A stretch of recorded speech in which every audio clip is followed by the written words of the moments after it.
तारिफ उपर Donald Trump को बड़ झटका, कोर्ट देले बड़ चैलेंज। शनिवार अमेरिका राष्ट्रपति डोनाल्ड ट्रंप कोर्टर निष्पत्ति को कड़ा विरोध कर जहाँ तांकर अधिकांश टारिफ नीति को अवैध घोषणा कर। ट्रंप कहते टारिफ नीति अक्षुण्ण रही एवं से मामला को सुप्रीम कोर्ट चैलेंज करेंगे। ट्रंप सोशल मीडिया लिखिं समस्त टारिफ एवं भी बलवत्तर अच्छी। एक पक्षपाती कोर्ट भूल भाव में कहते आम टारिफ हटाइबा उचित किंतु शेष में अमेरिका जितिब।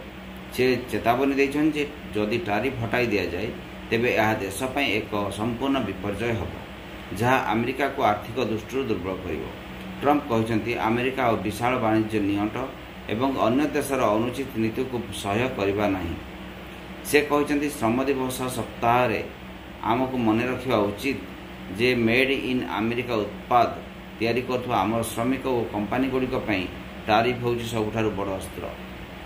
सुप्रीम कोर्ट को सहायतार आम सेगुड़ी देशर स्वार्थ व्यवहार करूँ एवं अमेरिका को पुणी थे शक्तिशाली कराइबू।